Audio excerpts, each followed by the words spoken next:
Hi guys! Kamusta? Ito vlog ko.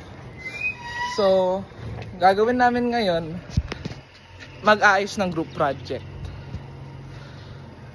So, para sa EP siya, mag-film kami ng video about sa environment. Nandito kami sa bahay ng classmate ko, pero naghihintay pa kami ng ibang kasama. Ito si Carl. Asan ka? Hello. Una, nagplano kami sa pag-film ng video. Pagkatapos nun ay pumunta kami sa videohang lugar.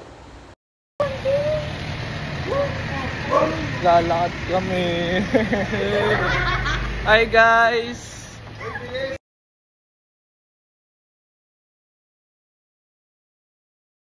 Nagsimula kaming mag-record ng video.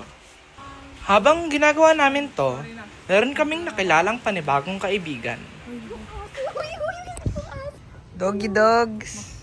Doggy dogs. Doggy dogs. Lalabasan yung mga aso. Wala. Saktong dog walk pa rin tayo nag-film. Matapos nun, may isa pa kaming nakilalang Ganda-ganda mo aso. ha. Ganda-ganda mo. So pretty. Ay, Pogi. lalaki. Pogi. Gwapo mo. Ang pogi mo. Jogi. Si Deron tinapa. Ay, yung vlog sa Pilipino. Ang ginagawa kay Nicolay. Sali mo kami. Ay, umiihi.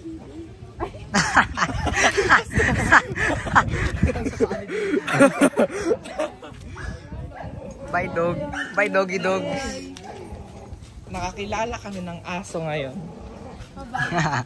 Nang umalis ang aso, tinuloy namin ang pag-video. Pinapakita ng eksenang ito ang pagkatilapid ko sa isang boteng plastic. Itinatampok nito ang mga problema ng kawalang malay-malay na pagtapon ng basura.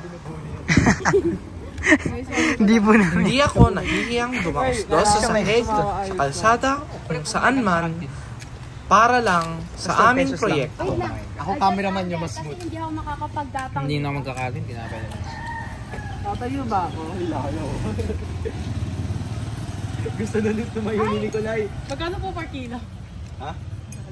Pagkatapos ng karanasang ito, napakarami kong natutunan sa mga kagrupo ko at sa paggawa ng video.